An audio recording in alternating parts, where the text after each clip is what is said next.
Hi, my name is Przemek Chojecki, and this episode is about doing a data science project, especially when you are applying for a grant, writing an agenda, or trying to think about the future, how you can invest in data science. So, I've been consulting quite a lot of companies recently, which both are trying to make their mind about how they should approach data science project, what they should put into that, what kind of things are important, how to find people for a data science project. And most of the time that comes to a couple of things which repeats themselves over and over. So let's go through them because this is the video about it, mostly from the business perspective, but also that might be useful for data scientists.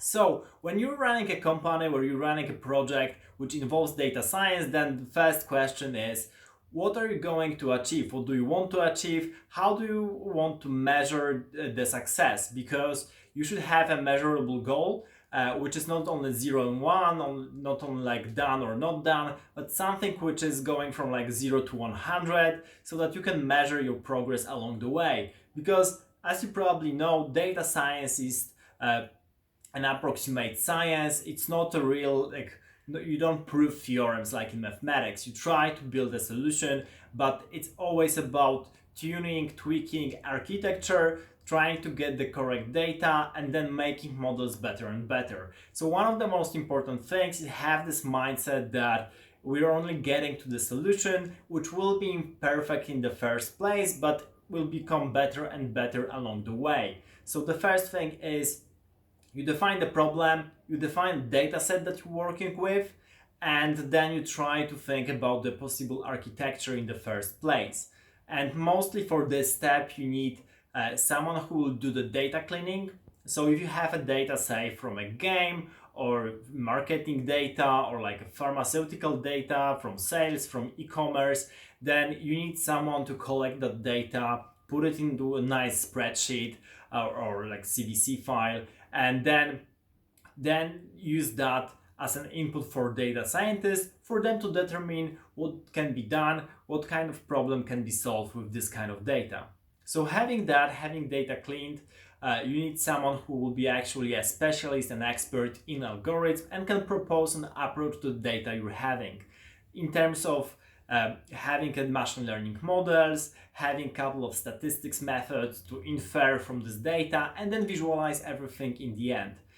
If you're running a more complicated problem, then probably you also need software developers, full stack developers, back and front end, to actually connect an API that you're having, a couple of APIs into Python machine learning models. So between your app, between your e-commerce shop, between your game, to the model that the data scientists will provide in the end. So there will be more interactions between developers and data scientists, especially that data science models are never done in abstract. It's always practical. It's always about choosing the correct framework and how to approach with data science the problem you're having already. So second of all, most important thing is you should think about what kind of problems you're trying to automate. So you don't have to know about anything about machine learning or data science, but you should have this kind of thinking that, okay, we're having this process is very repetitive, tedious. How can we automate that? And that's the correct question when it comes to data science, because you're trying to optimize, automate different processes which are already there in your company. It's not about finding new things most of the time. It's mostly about being more efficient or finding something which is probably already there but was overlooked so far. And of course, there are things which can be done as new things, but mostly when it comes to businesses, what you want to apply is you want to automate the processes you're having already. It can be related to text processing, to how you respond to emails, to how you adjust budget spendings on your marketing campaigns. It can be about engagements with your users on social media. There are plenty of stuff that you're already doing which can be done better, which can be optimized by data scientists. And this is the problem. So you shouldn't think about something new at the beginning. You should think about what you're doing already and what keep repeating, what keeps popping all the time in order to replace that by a bunch of algorithms which can do it faster, better, or even if not better, then definitely faster, and this will allow you to do things much quicker. So that's the second thing. Finally, if you want to put all that together, you should think about your budget when it comes to how many people you want to hire and how fast you want to do the project, because that means how many people you can hire. So data scientists tend to be rather expensive compared to other professions, jobs you're probably offering, and also you will need to spend some money on your architecture and infrastructure, like running experiments on the cloud, storage for data, especially if you have a lot of data. So that will all eat up credits on the cloud, and you will need to account that for in your budget. So those are the most important things.